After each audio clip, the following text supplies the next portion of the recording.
Hello, everybody, and welcome to Dicing with Death. It has Hello. been a hot minute. How are you doing, Ryan? Doing well. Doing well. I got my own t-shirt on Nice, and very nice. I'm ready to roll some dice. Excellent. It's been a bit. I am queuing up my own wiki to read in my own shirt right about now, but it's been so long that I don't think we have a recap. New, yeah. I have sort of ghosted all people since the move, including Layla and Chris, the wonderful recap people. He burned down his old life and he moved house and he's starting a new one. So it's just been so chaotic. Sorry, all of Koibu's contacts. Yeah. Anywho, where we last left off, Devon had taken his assistants somewhere and done something. For people who are watching this as just part of a series on YouTube, I'm sorry, we don't remember what's going on. I mean, the main Magic Hill, Troll Hunt, Troll Corpse, Kronos' Cave, back in Necrot, Spell Research, Autumn News, Magic Jar. The Magic Jar. Yeah, there's a really good animation that you might want to pull up if you can find it. It's been so long that I can't even remember where the memes are. Yeah. Many viewers attempted to diagram the nested magic jars. I have the thing there were some right particularly good good arts, good diagrams. The main story last session was the elemental summoning and capturing using conjure elemental and the nested magic jars. Devon and his cabal of wizards of magi have managed to trap a water elemental, an air elemental. We summoned a water elemental to kill the troll and take its heart. And then trapped an air elemental in a chunk of smoky quartz. I should pop out my character sheet. So that was the last episode, right? And that's, I think, where we left off. Yes. Hera's Vengeance. Oh, Devon might have an heir on the way and an irritated wife. Is she irritated? I don't remember that detail. I don't know. I saw Hera's Vengeance written somewhere in the wiki. I don't remember what that refers to, but it sounds ominous. Oh yeah, it could be terrible. Necrot News.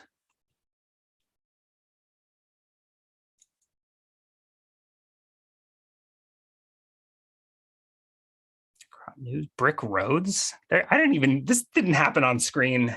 Are the editors of the wiki adding in extra off-screen lore comment? I do not remember any road description, but I don't always listen to what the DM says. Ain't that the truth? I don't see the word road anywhere in the wiki. Dicing with Death, episode 212. No, 213, yo. There was a 213. Oh, it says unknown title. I assumed that was today. No. We just didn't title the last one. Here we go. Did we title this one? Or are we 214? I have not yet. It's just 214. Nice. Yeah. Oh, I did mention Akitos building better roads along the creek embankments many sessions ago. That was a real thing. That was definitely real. Oh yeah, they're not inserting their lore yet. A0's magic jar spell is on the wiki, right there under magic jar. Nested magic jars. And then I think we're back in Necrot, right? Yes. I don't know if there are any major plot points to miss. I think Devon's a wizard, so he ignores his pregnant wife to do spell research. I've got a couple of dimensional spells to finally write down. And then we're going to use those to, I don't know, tunnel into the Feywild. Mm-hmm. Maybe discover the fifth element. We all know what that is. In search of a philosopher's stone or a world staff, or wait, do we know what the fifth element is? Is it love? Okay. Well, we're gonna search. I think we're gonna. Well, we got the dimensional research to do in the meantime, but we're gonna conjure ourselves a wood elemental or something like that. Yeah. Using Fey magic. Sure. And get the philosopher's stone. The first morning back in town, you can't research anything in one day. No, something has come up. You're right. getting ready to do your research when you are awoken by one of your assistants knocking on your door and telling you that I forgot her name already. The assistant to Atropos is here, wishing to speak with you. Didn't she get eaten? Oh, Akitos. No. Atropos, the witch. Atropos. Yes. Okay, the witch. Didn't Atropos eat her assistant last week? I think so. Yes. This must be a new assistant. Right, who's the messenger? The messenger. Well, the person that's knocking on your door is Cassandra, one of your just apprentices, who's like running interference for you. So I'm in I'm in my my tower. In the morning.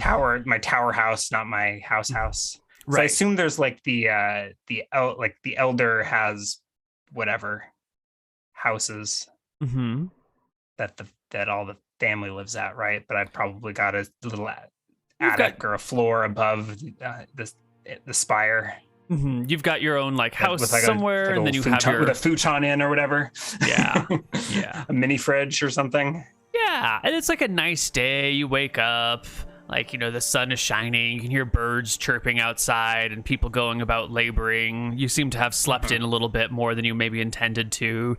Your apprentice Cassandra shows up at your door with a knock and comes on in with a cup of coffee and hands it to you, or puts it on your bedside table and says, there's a young woman here to meet you. She says she is Atropos's new assistant. And brings you a message. Atropos's assistant is dead, I thought. Shall I send this woman away? He's right here. No, Devon will head downstairs to the ground floor. All right. You can head on downstairs. Yeah, I think down. What is this, like a magically fabricated rock staircase? Past the walls of semi-precious minerals and veins of ore. Past, I think, a library, and then the ground floor is just kind of like a landing kind of thing. Think of a la Greek. What do you call it? You walk into a Greek temple and they've got what are they? The pillars. It's not a porch. Old Greek porches, but an outdoor column enclosed. I can't remember the name for the architecture, but I know what you're talking about. Yeah. So I think that's on the first floor, and that's a big marble chamber or whatever. And there is a young witch. A young, bright-eyed, bushy-tailed woman. She's got curly dark hair that comes down to maybe her shoulders. She's got to be 17 or 18, maybe 19 or 20 years old, but she's in that early part of life, just how Atropos likes them. Uncomfortably young. She's here before getting her soul eaten out through her liver or whatever. Gotcha. Yeah. Interesting. I'm just popping out Devon's character sheet. Level 9 version. Let's see what gear I've got just to remind myself. Oh, bioluminescent sea critters. I'm glad it popped up to my pouches page. Staffs. blah, blah. I don't think I have any like innate detection or anything, but I do have the Sirona, which lets me like read minds and I don't know, imagine lore, conjure lore. But I don't think I'll read this witch's mind. I don't believe we've met. I don't believe I have your name. But Lord Devon, I am Bricius, servant of Atropos, your successor, I believe.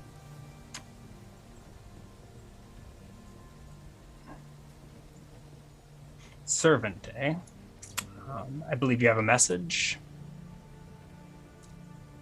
Our great and timeless prophet wishes to speak with you. I am here to relay her desires.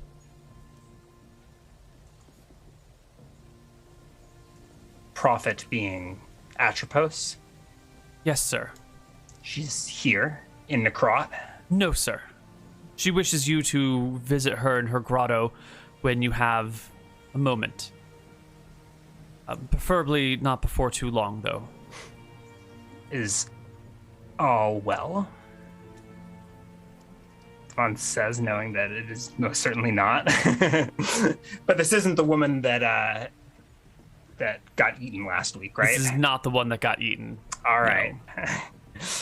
Definitely a different woman. Slightly less spooky. That was my nightmare upon waking.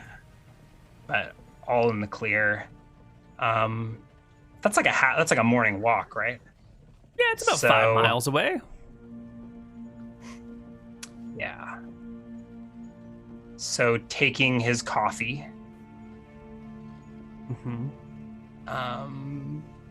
He's already thrown on his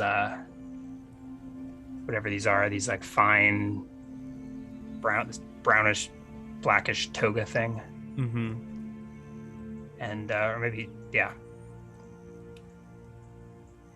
and walks out the door, I suppose, right? Yeah, morning walk with the coffee, fresh coffee. Sounds great. Be a couple of hours there, a couple hours back. Does the apprentice accompany Devon, or has she business in town? No. Her only business in town is to fetch you. And she will walk with you all the way back. Yeah, hike through the hills. I'm seeing 69 mana, but I can't tell if that's actually how much mana I have, or if past Ryan was memeing present Ryan. It seems likely that it's the accurate number. Right. Well, hold on. I mean, how many magic jar spells did you cast? Like, they can't cost 6 mana Yeah, each. if this is the next day. What were our last rolls? Were they mana regaining rolls? I think so. It's probably 69 minus 2 4th level spells for that Probably, day, right? Yeah. Or sorry, 5th level. A conjure elemental and a magic jar. That's 25 each.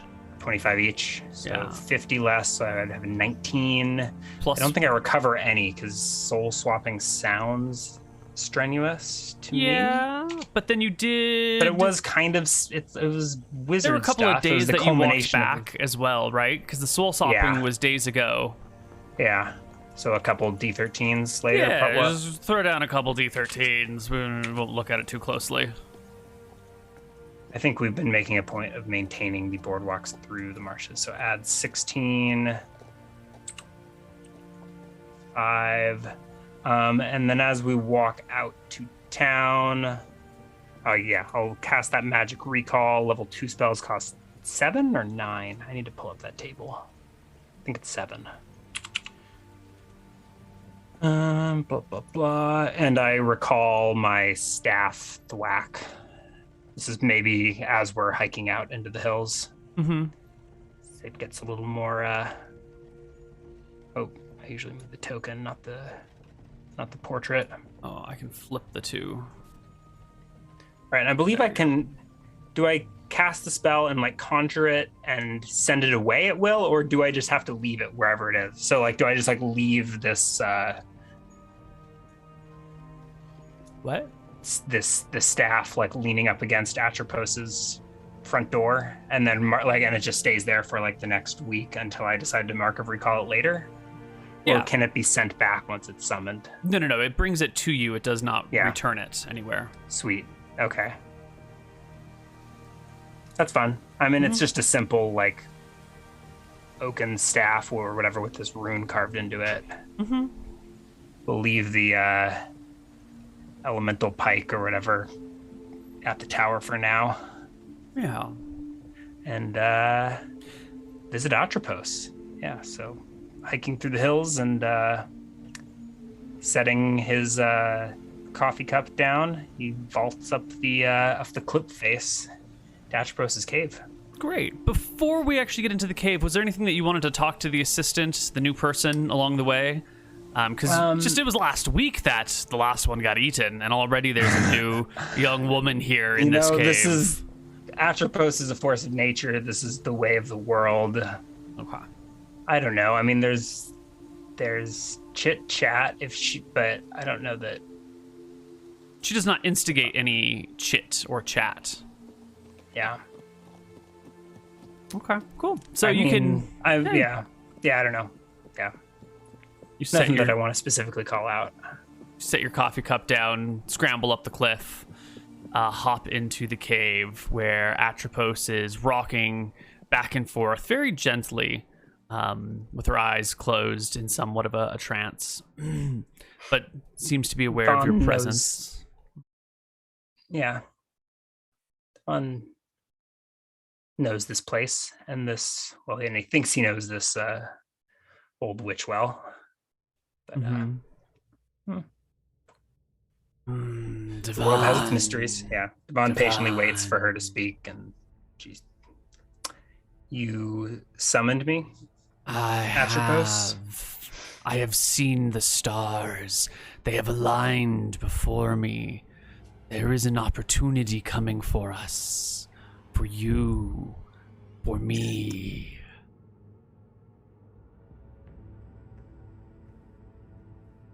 For us? Yes. What sort of opportunity? There shall soon be a great quake that shall split the lands and give access to those willing, those capable, a glimpse at a fragment of the staff that supports the world.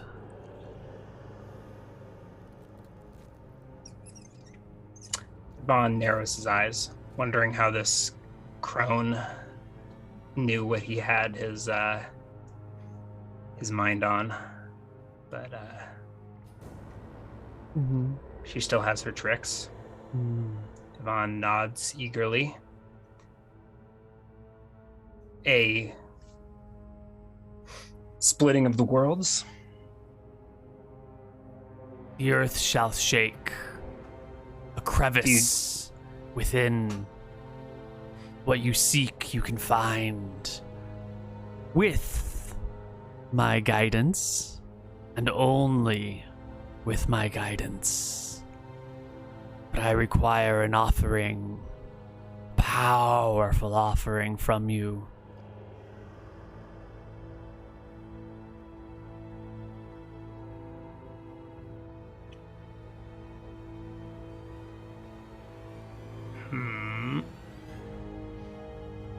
I don't know that Devon takes the bait, but how does he turn down his former master? Mentor? Because he thinks he can do it on his own. What was flashing through his mind was visions of Devon accidentally splitting the earth, either by conjuring raw elemental earth and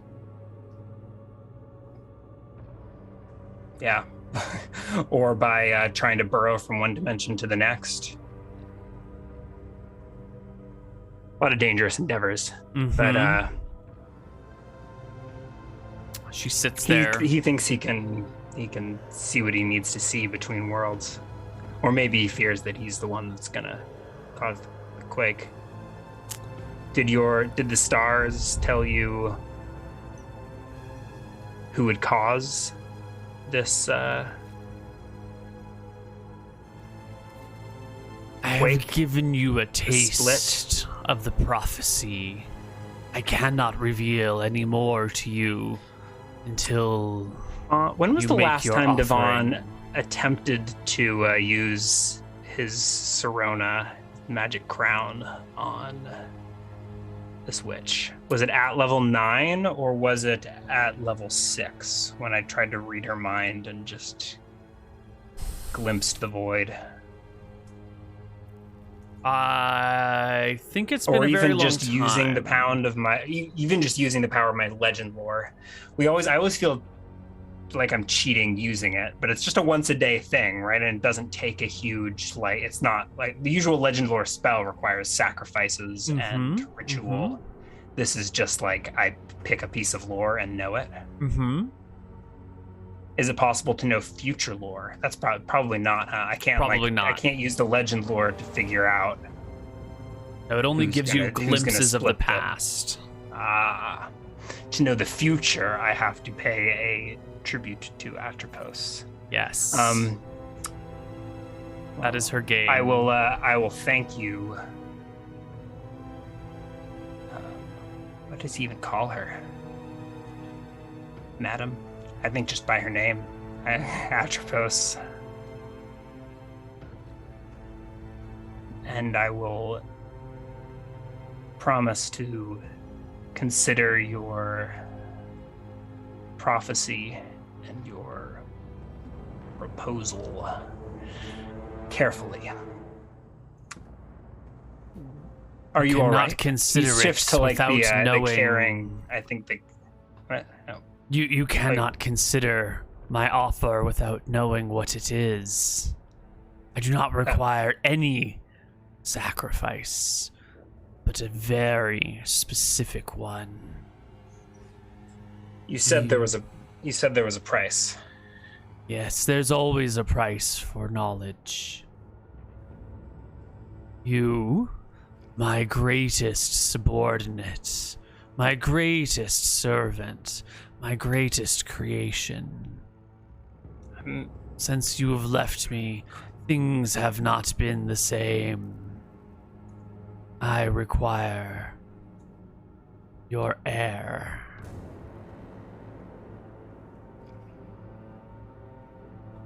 When the child is born, bring them to me. Air. I thought she said air, A-I-R, as in the air elemental that I just trapped in my Pokeball yesterday, 3 days ago. No, she wants the unborn EIR, air. I need a new servant to train in my ways. One of Devon's line. One who I know is up to the task.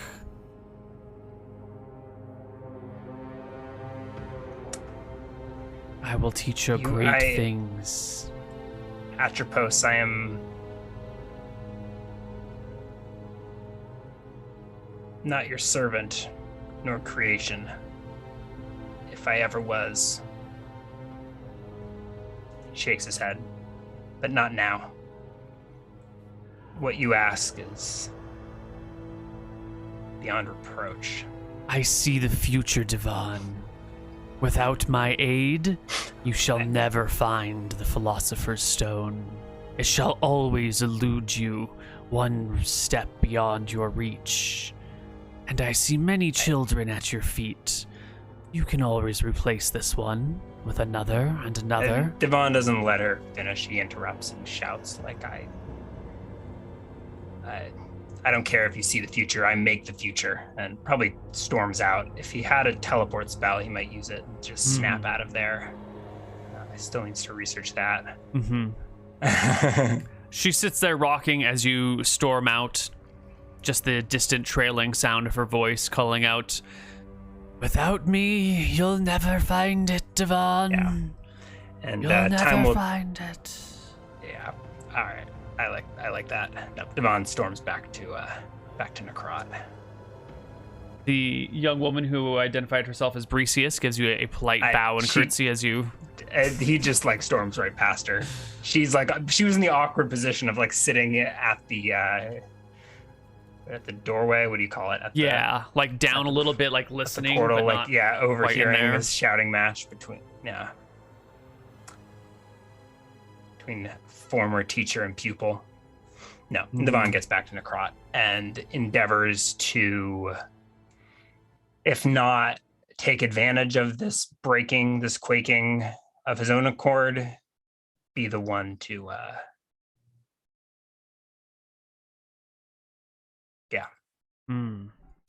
to do the breaking and the quaking and the tunneling.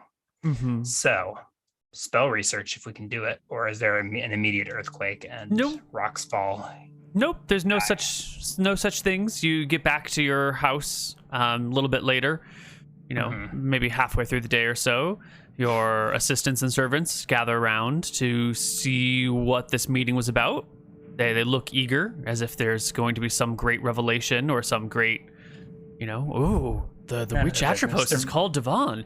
I hear she used to be his mentor long ago. Yes, I'm from Necrot, and he used to be her servant. It was weird, but now he's so much more powerful. I hear he got his Sirona because she told him where to look for, the sorts of rumors that pass back and forth between subordinates who know not their histories.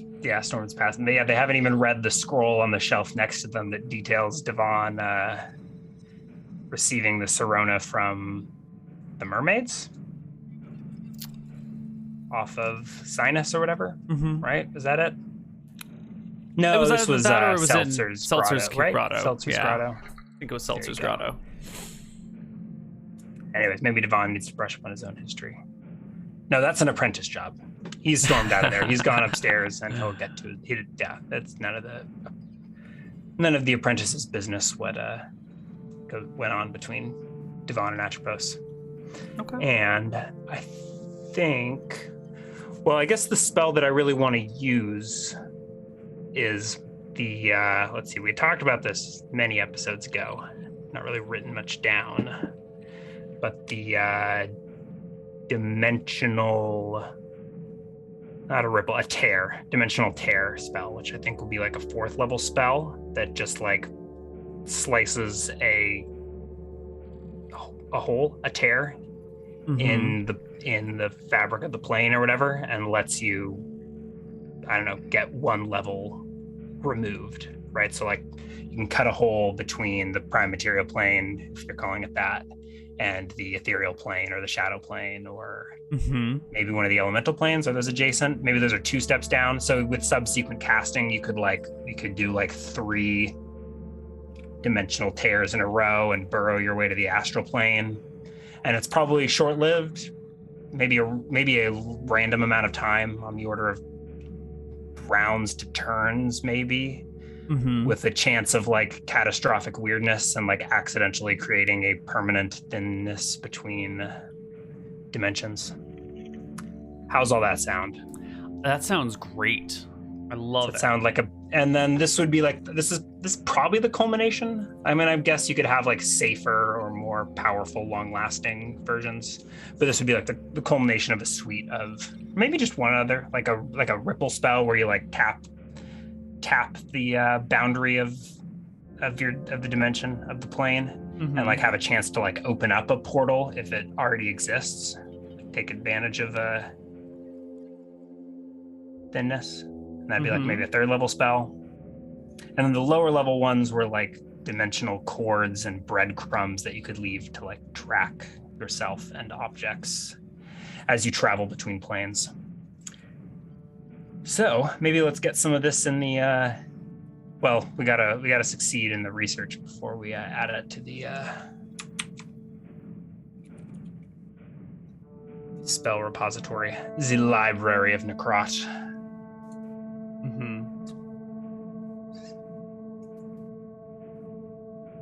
You're taking notes?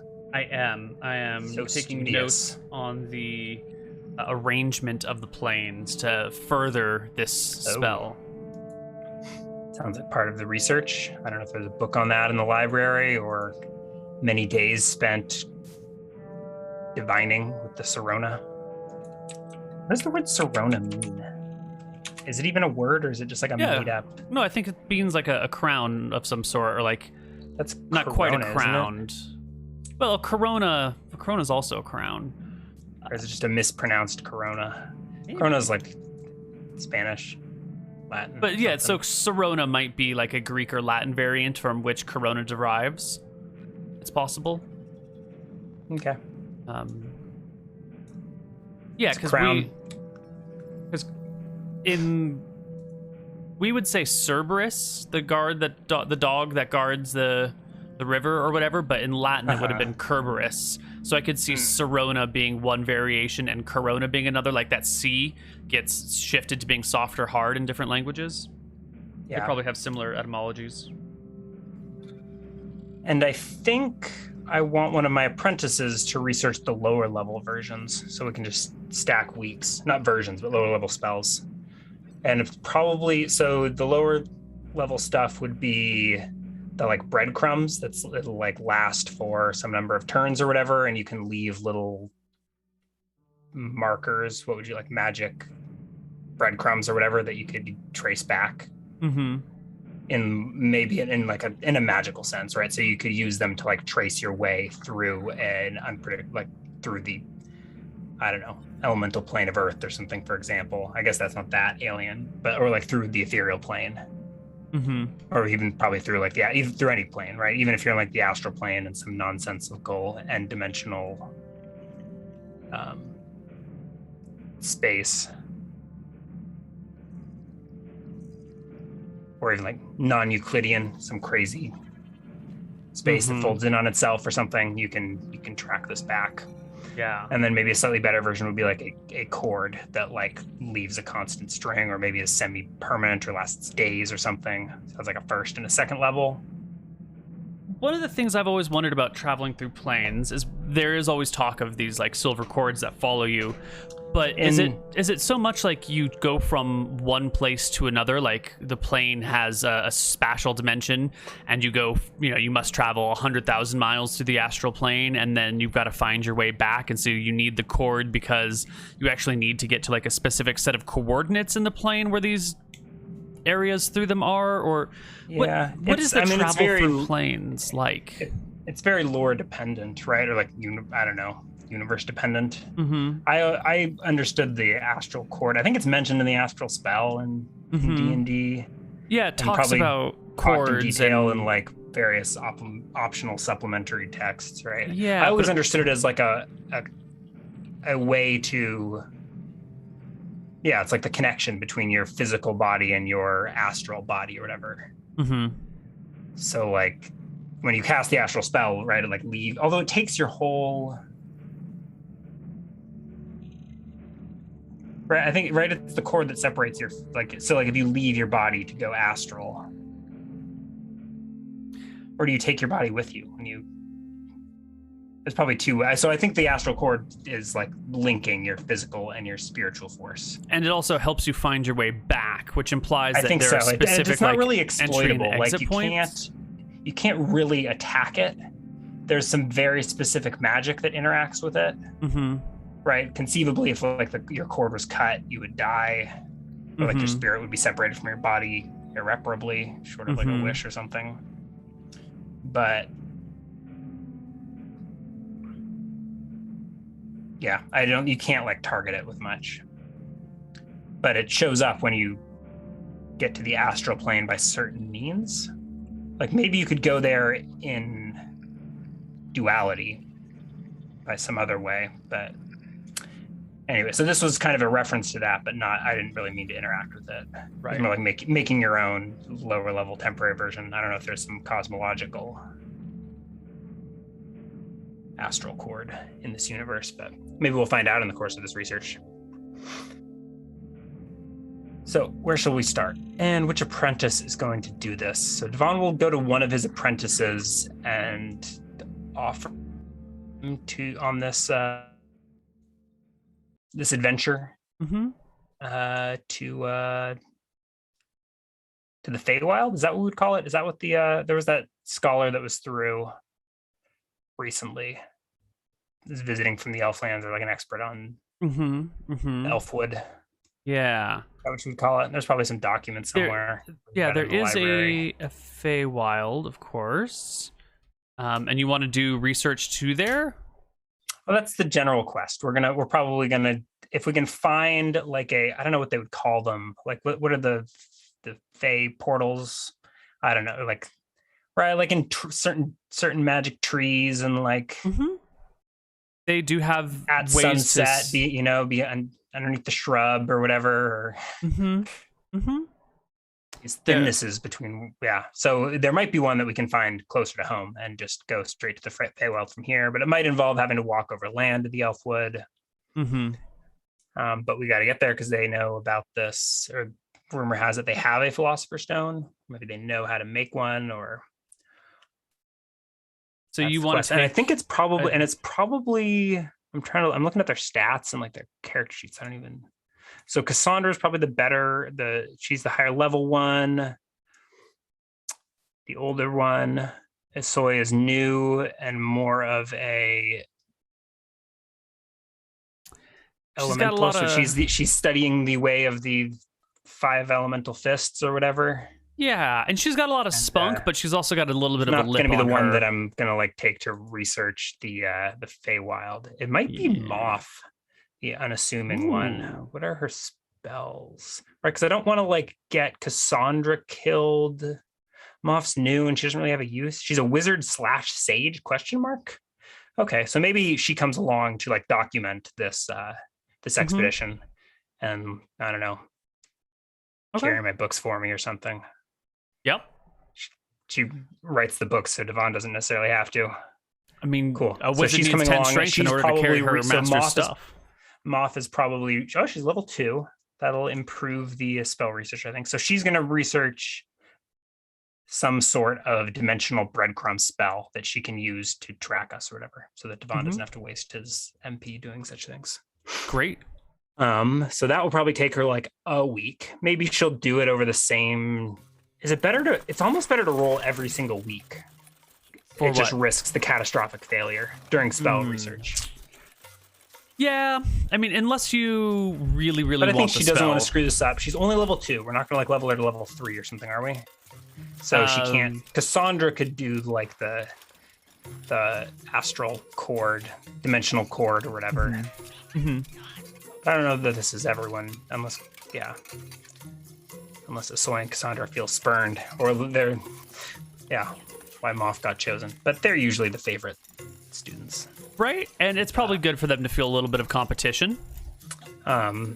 Is Devon's research this dimensional tear spell? Does 4th level seem like the appropriate power for such a thing? So before I go and reinvent your whole interplanar travel, right? What is teleport 5th level? Teleport's 5th level. Okay, plane so maybe shift is 5th level as well.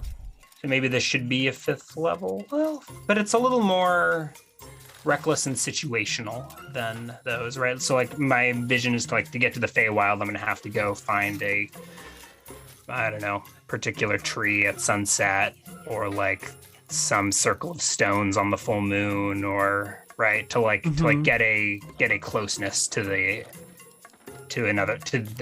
target plane, maybe. Right. Or like you can't just like tear a hole to the Feywild in your living room, even if you're a leprechaun, right? You've got to go run behind the potted plant or something like that.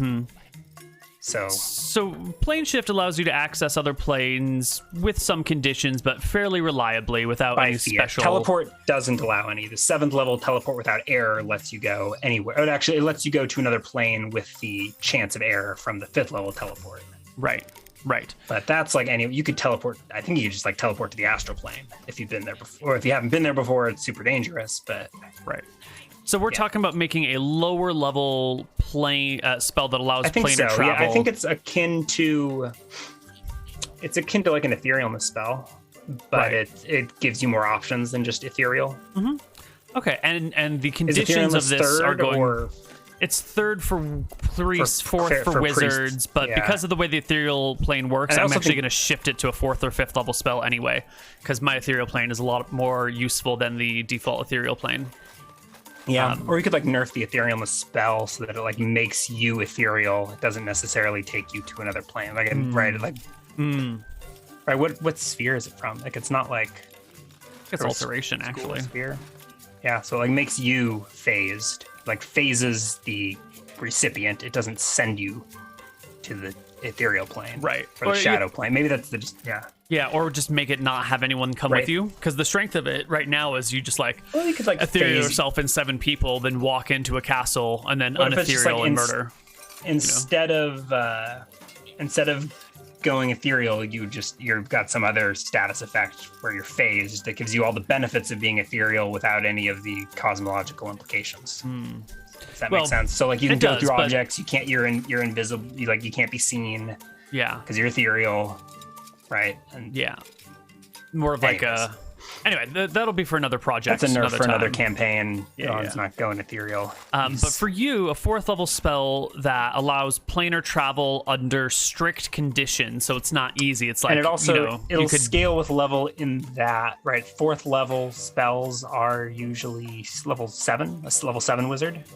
Yes. So with MP, it kind of breaks. But if you're just an ordinary level 7 wizard, unless you're a dimensionalist, you can only cast it once per day.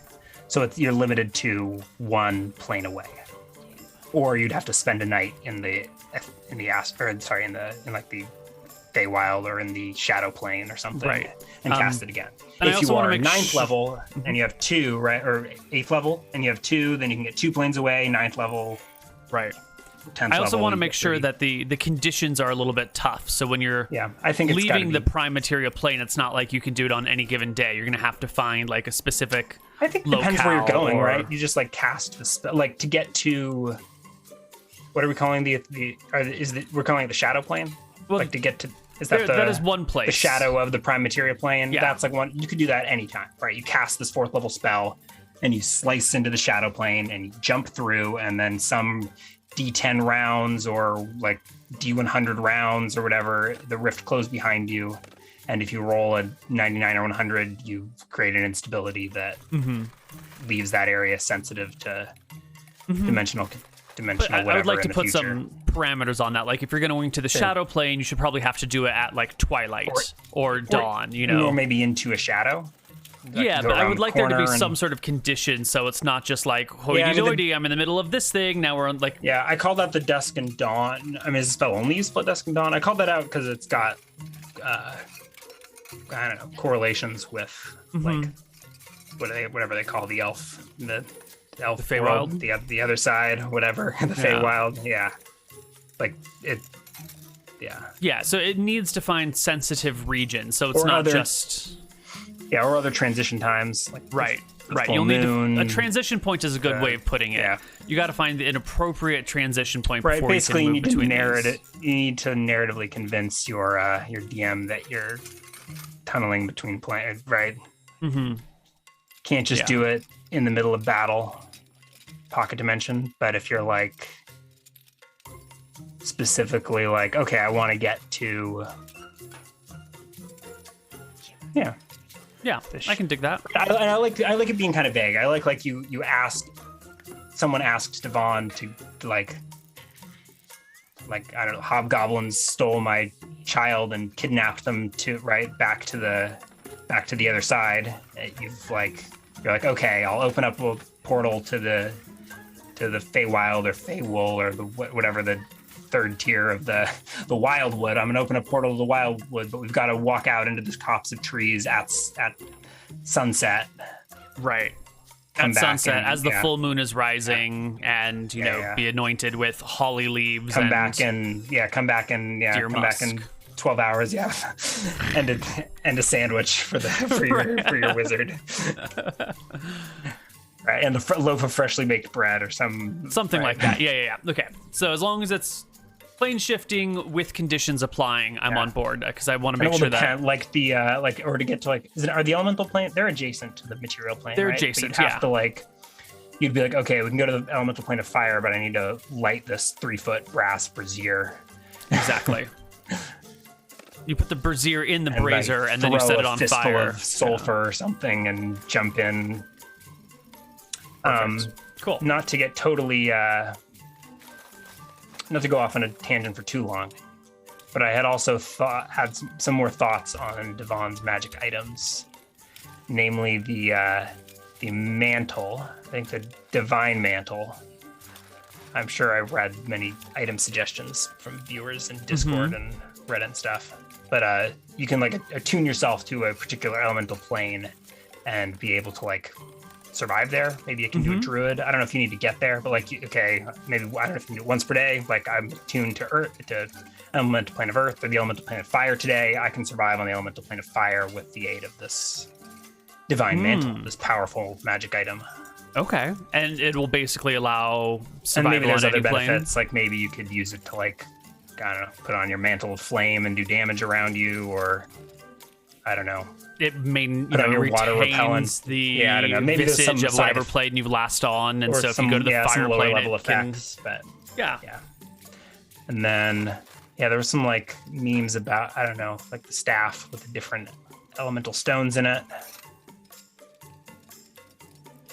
I don't know what to do with the. It's funny, you go through all this effort capturing a elemental soul, elemental spirit. You don't exactly know what you're gonna do with it yet, but eventually we got to catch them all, right? All of them. All of them.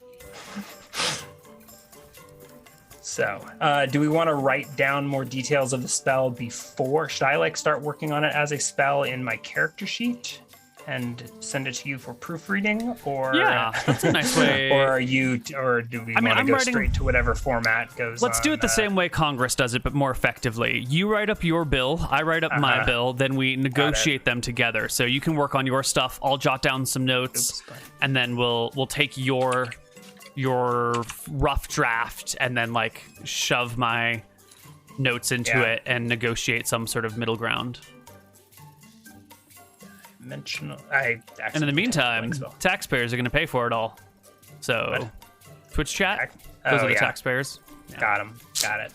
Congressional jokes. Love it. I'm not sure which school, actually.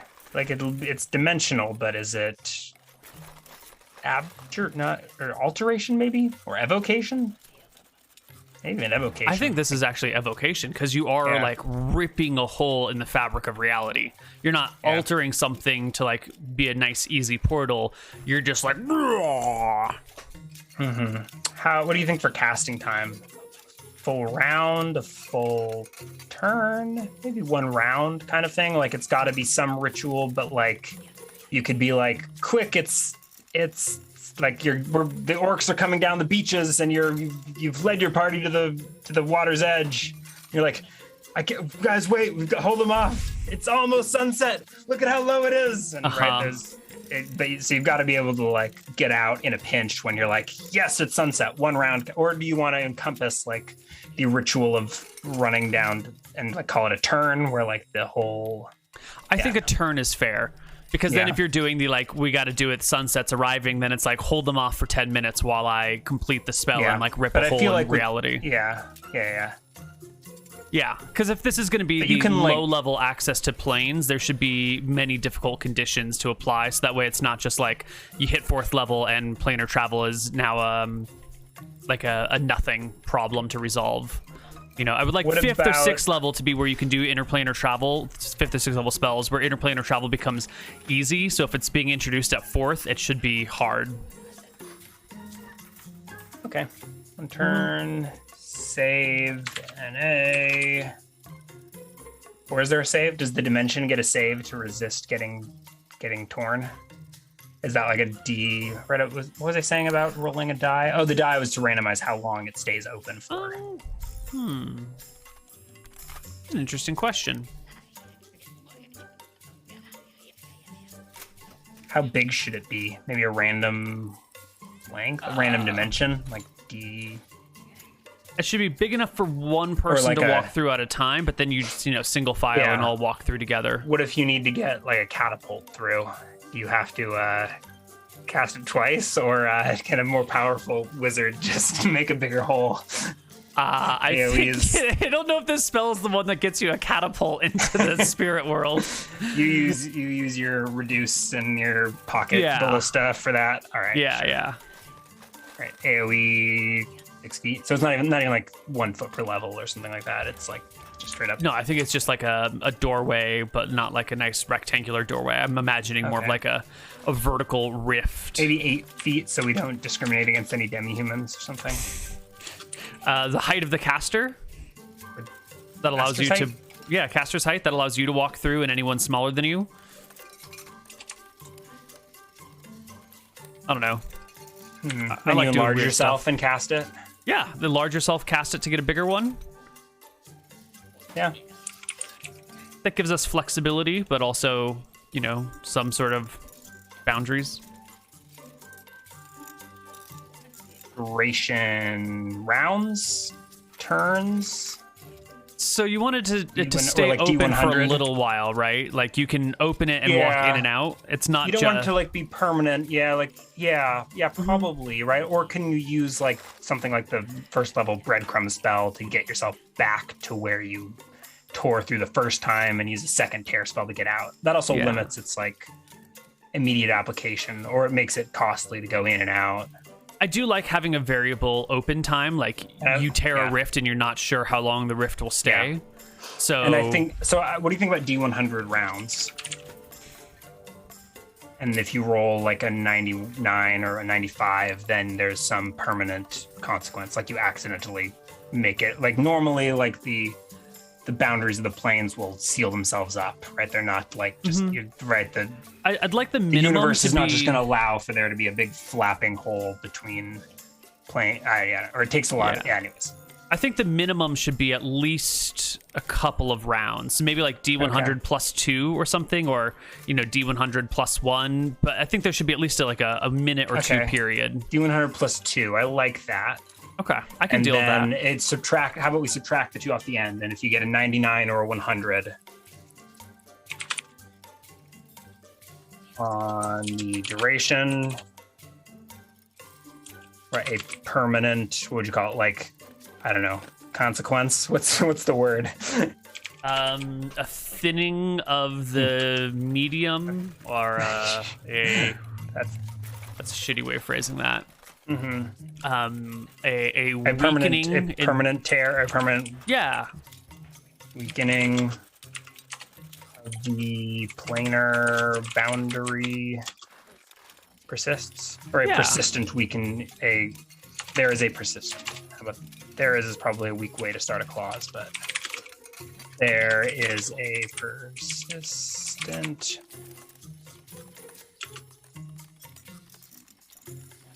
weakening of the interplanar boundary. So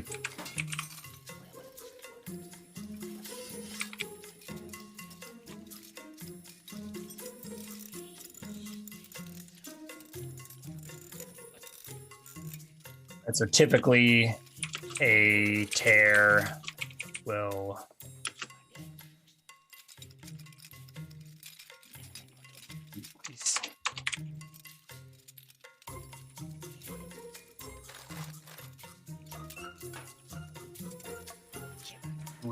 to 100 minutes. Some goofy music. Yeah, it's kind of goofy. I kind of dig this song though, because it's like just enough of a thing to get you working. It's called Tinker's Workshop, and it kind of has that like getting stuff done vibe, but you know, it's not too intense, it's not too light, doesn't elicit any emotion in particular other than like mild productivity and lightly interesting. Sometimes you need something kind of neutral but upbeat. That's what this song's for.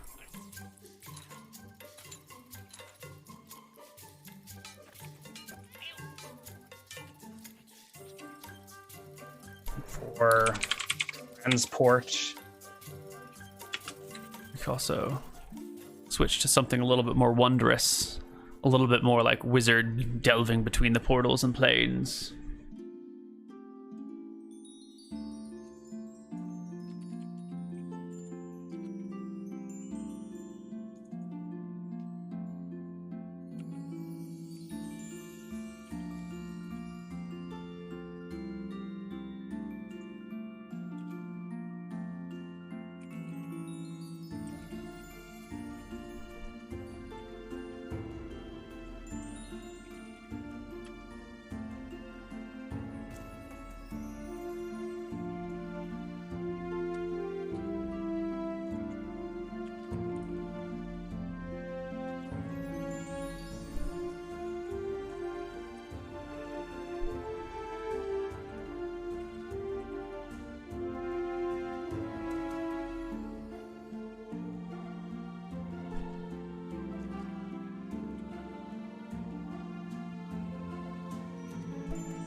Range, probably just right in front of you.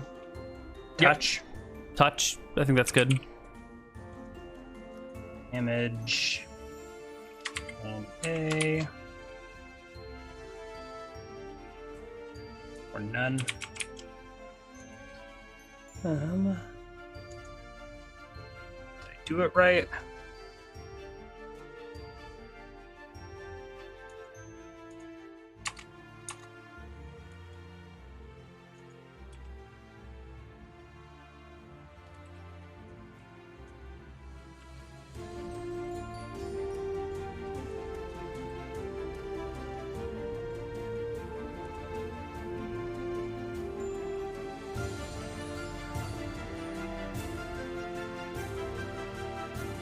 About casting time, I know we said a turn, and this is going to be like maybe a distinction without a difference, but I think the turn is preparing the area, and then the actual casting of the spell is only like a casting time 1 or something.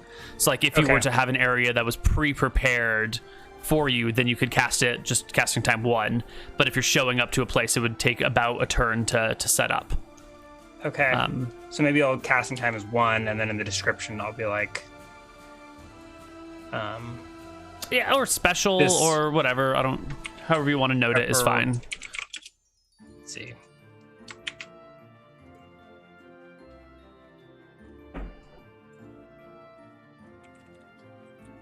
Preparation of the portal of the target area. Mm-hmm. Requires 1 turn.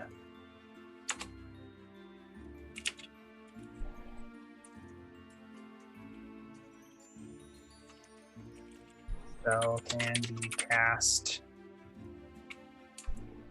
or has a casting time of 1. Can you close it yourself? Like, let's say you're being chased by hobgoblins, your allies hold them off for 10 minutes. You create this like portal, and you guys walk through it. Can you close it from the other side without casting it again, or is it now open and the I feel hobgoblins like you probably can need follow? something else. Like maybe you can cast a hold portal or whatever on your after you get through to like shut the door, or if there's something, or a knock maybe could like shut it, or like I don't know. I would kind of want it to be, I don't know. Okay, a dispel magic could probably close it. Dispel magic probably, yeah. Okay. So these portals are dispellable with the dispel magic then. I like that. Sure, yeah.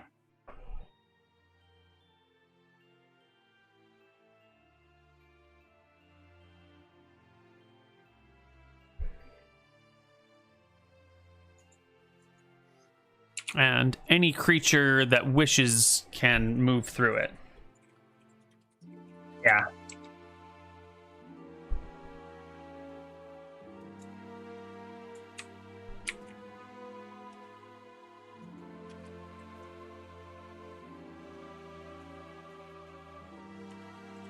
Any creature who wishes may travel through it.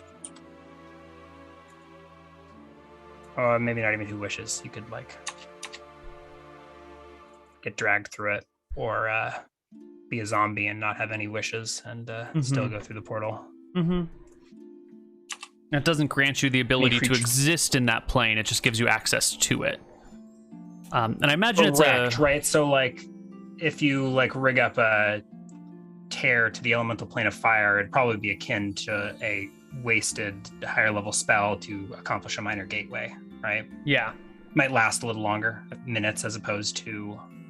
That's actually an interesting use of the spell that Devon might wind up using, is right, like instead of creating these minor gateways, you could open up a tear into the elemental plane of earth and mine for a couple of minutes. D100 plus 2 minutes. Hopefully your miners don't get trapped on the other side. Right, and I think it's something the DM probably rolls in secret, maybe. Yeah. Yeah, so I like the I don't know how long it'll hold. Get through quick. Mm-hmm. And then it like holds for an hour and a half. Or yeah. But I think it like probably looks unstable, right? Absolutely. Like it looks like it, yeah. And maybe it gets more aggravated or unstable as the duration ticks down. Mm-hmm. a higher duration is like a cleaner cut, a cleaner tear. Mm-hmm. But if you roll low on the D100 and your DM's like, I don't know, the edges are kind of flappy. Looks like it could snap shut at any moment. The whole thing just like closes and opens itself repeatedly over and over again. It's about to break. Give me a dex check to jump through. And I think, I don't think I'm going to research like my dimensional wrinkles now. I imagine you, with like the 99 or 100, you create like a weakness that could be exploitable by lower level magic, right? Mm-hmm. Like if you accidentally make a permanent like weakness to the plane of fire, there might be a spot in the room that just never stops being warm. Right. And like you could come here with a 3rd level spell and like tap it back open again or something. You create a rift to the spiritual plane, and there's like a cold spot in your house, and that's why your house is haunted, because someone's opened so many portals. It's not actually cold, it's your soul getting slowly yeah, sifted, or like slowly blowing into the spirit plane. Mm-hmm. But everyone who comes over is like, it's drafty here. Mm-hmm. And if you spend too much time in the house, you like age prematurely because your soul's being siphoned away bit by bit. I love it. All right, shall I roll to see if I can learn the spell? Well, show me what you got. Okay, here it is. Dimensional vague, tear. and there's got to, leaves a lot open to interpretation. Transport between adjacent. Go ahead. Well, you probably can't read and listen at the same time. That's true. Or I can. But you can talk to chat. Yeah. I like my 2E vague and holy. Mm-hmm. Lots of exploitable loopholes. We'll figure it out later. Oh, components. I'm thinking just verbal, somatic, and ritual. Right, I don't think you need like a silver knife to cut yourself through. I think it's kind of situational dependent too. I think right? the material components are the setting in which you must cast it, right? So like if you're going to the Feywild, the material component would be the full moon has to be in the sky and you need to be near like a great red oak or whatever. So I think that is the material components are the 1 minute of prep and an appropriate area. Yeah. I'm sorry, 1 turn of prep.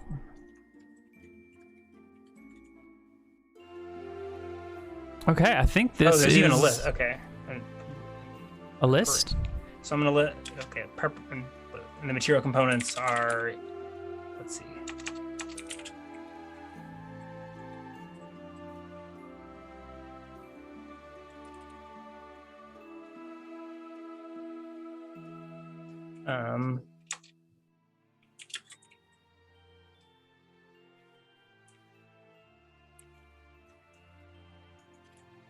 All right, jotting down the material components.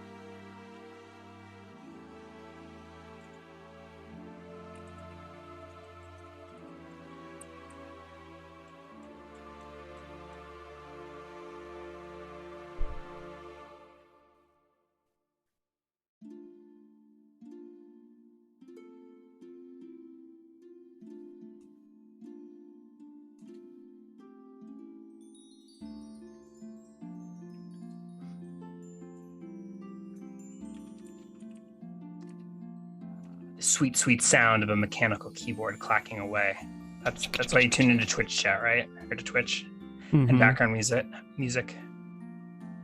Background clacks.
By evoking the spell, the wizard causes a tear in the interdimensional fabric, allowing for transport between adjacent planes. The target area requires 1 turn of ritualistic preparation, but the spell has a casting time of 1 in a prepared area. Material components include the set and setting of the area, which must be consistent with the targeted plane. Multiple tears cast subsequently can allow access to more distant planes, and the portal is approximately the caster's height, and any creature or object may travel through it. Typically, a tear will reseal and close in 3 to 100 minutes, but on a roll of 99 or 100 on the duration, there is a persistent weakening of the interplanar boundary. Shall we roll to research the spell? Yeah. I just don't want you to fail critically because I want to play with this toy, so... I mean, it's only a 2% chance, right? Yeah. And my base chance is like 25. All right, let's do it. Let's risk breaking the new toy. 89. 90. Roll 20's teasing me. Do I roll on this spell next, or do I roll for the apprentice's work? Okay, so the apprentice is working on which things? On the breadcrumbs, I think. Unless the other ones are jealous and want to get involved with dimensional research as well. Breadcrumbs are perfect. Why don't we roll some apprentice breadcrumbs? But what exactly are these breadcrumbs before we roll it? Write that spell first. Yeah, let's just write a bunch of spells. I am down to do that. Yeah. All right, maybe one more spell and then we'll go to a break. Sure. Name, I think it's first level, dimensional breadcrumbs. Verbal, somatic, material components. Crust of bread. Ball of yarn, bread, some sort of silver string, maybe? Crust of bread or a ball of yarn. I'm sure you could probably get creative and be like... Yeah. I might adjust the components to be a little bit more rare and wondrous. Maybe it'll end up being like a ball of silver yarn or like kind of some elven way bread or something. The idea of different wizards having different ways that they cast the same sort of spells, right? I love that idea. Yeah. Range is, I don't know if it's touch or the caster touch. Range 0. I don't know. AoE. How many do you think, or maybe one crumb per level? Well, what is the actual effect of the breadcrumbs? It leads you back to how you entered the plane, right? Yeah. What do you think the duration would be on such a, like, how long could you find your way back? Day per level? Turns? How long can a wizard wander into another plane before they can't find their way home? Or maybe it's the kind of thing where it's semi-permanent, right? And it slowly fades, right? Like you get a number of rounds of leaving them, but in the future with the detect magic, you could come along and find these breadcrumbs. And then maybe to the original caster, they're apparent for maybe always, or maybe for some, right? So I think the duration is, the duration is maybe a turn per level, and you can like leave them every turn. And oh, so it's not just like a constant trail that follows behind you. You would set like markers in this plane that only you can see? Either or, right? Either you're intentionally leaving them or they're just drooping behind you. This is the critical balance point, right? Is figuring out. Right. I'll start writing the description. Yeah. Leaves a trail of dimensional breadcrumbs that the caster can use to retrace their path. And the spell functions in any arbitrary plane. Dimension.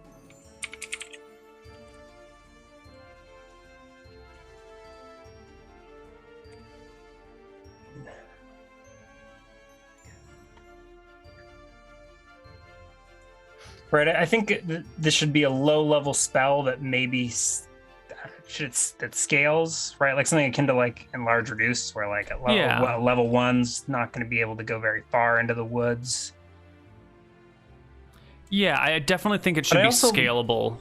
But in the context of this campaign, I thought it sounded like having the apprentice following behind, leaving the breadcrumbs, seemed like an appropriate task. Mm-hmm. So it can't be totally useless to a second level wizard. Right. Or it also feels like it could be a good support spell, where like, low level wizard can still be providing. I think if we do like a day per caster level, is fine. Because then if you're doing a short journey into a plane, you can bring your first or second level apprentice along to leave you some breadcrumbs, but they wouldn't be able to spend a lot of time somewhere. Or if it's the only thing she's doing, she could even like, she memorizes every day and she can and uses her spell to slowly bloop bloop bloop.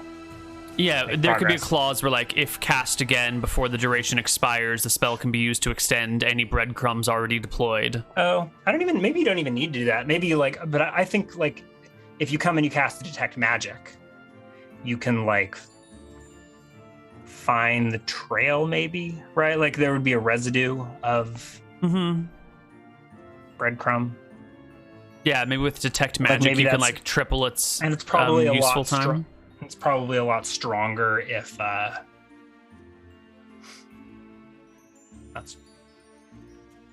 lost my train of thought. But like but another creature could potentially find this. Oh, the residue is stronger like while it's cast or like shortly after it's cast. So like someone else could track your breadcrumbs with the detect magic, and if like the trail's fresh, they're bright. They can just see it. If they're faint, maybe it's like it's not. Okay, so I like the idea of, well, here let me pitch you an idea. I don't know how this relates to what you've got already. Whatever the material components are what you are enchanting to leave behind you. So if you enchant like a loaf of bread, you can literally just break off the bread and leave crumbs behind you. Or if you enchant a ball of yarn, you just leave the yarn. Whatever it is that you bring, you are enchanting to survive the existence of this other plane, and then it's up to you to decide how to leave the crumbs, and that the spell just allows them to exist in this other world where they might like fade or fizzle or get destroyed by the environment. You couldn't like toss out a ball of yarn into the plane of fire without it getting exploded, but if you breadcrumb it, and then you can unfurl it in the plane of fire and follow it for as long as you want. You might want to bring like a mile of yarn or something, or a series of stones that you leave on the ground as you go, and then while it's visible, while the spell is active, the thing is still there, and anyone who sees it can follow it. And once the spell expires, there will be like a residue left for maybe double the duration of the spell, and then you can still find your way back with magic, with detect magic, or someone who stumbles across it with detect magic could follow it to wherever, to either end. So it exists, easy to use, and then a little bit harder to use, and then it's sort of up to you to plan your usage of it. Yeah. Maybe like a physical amount isn't quite enough, because then like you would, if you want to go any distance, you would need. Are kind of like that, where they're more metaphorical or ritual than literal. Maybe it's something like the volume like of the web thing spell, is you turn 10 like times a little higher. Bit of sticky stuff into a huge web. Right. So maybe if you have like 100 feet of yarn that can work for like 100 miles in the plane, or some sort of factor, so you're not going to have to carry. Interesting nuance that I'm feeling too lazy to type into this first level spell description. That's all right. But Put as much as you want in there, and in between sessions, I'll type it. I'll probably rework the language. I would like to roll a D100 and see if it's even worth making. Okay. So anyone who sees this, but I like the idea of a wizard with just like a crust of bread that like once they cast the spell, it's just like, how is that bread still going? What do you think about eating the dimensional breadcrumbs? Does this enable any survival in the plane at all? No, not. I think whatever it is loses its value as an ordinary object. So if you eat dimensional breadcrumbs, I guess you could shit a trail to where you need to go.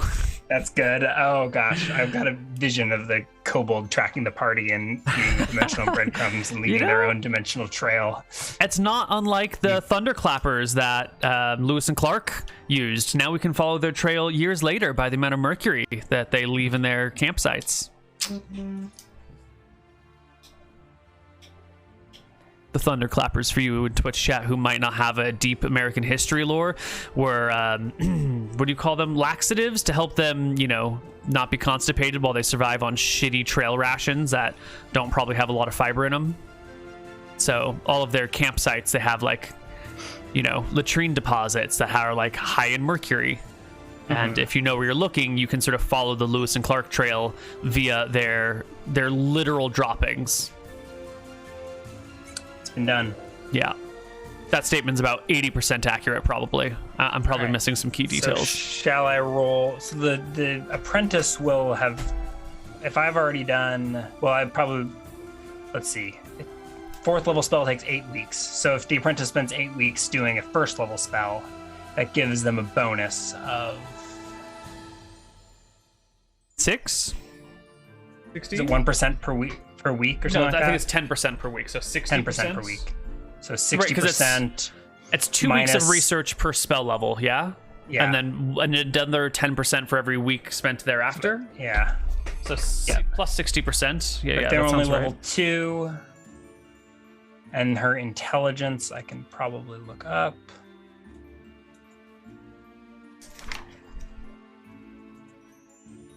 Int is 13. Con is 14, so she's got the vigor to keep going for 8 weeks in the library. Excellent.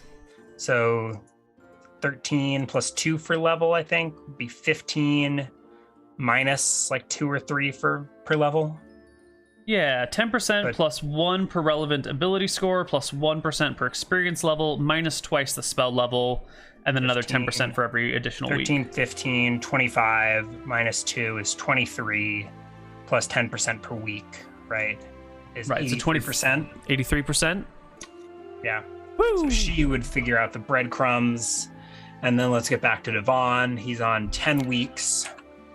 So that's plus 30% on top of the base 25 is 55. It might actually be better than 25% because it's only a 4th level spell. I think the 25 came from a 5th level spell, but close, doesn't matter. Good enough. Two will succeed.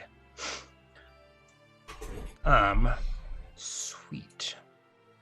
I don't know if I want a teleport because I might like. Do I need to teleport to the actual Feywild, or am I? I mean, I guess we'll find out after this break if I can find a suitable ritual spot near Necrot. Like, do I find a witchy enough hill that I can go to at twilight or something and. Maybe I need to build a circle of stones, or maybe I find a circle of stones somewhere in the desert. We'll get to that on the other side of this break. Stole my line. See you guys on the other side. Bye-bye.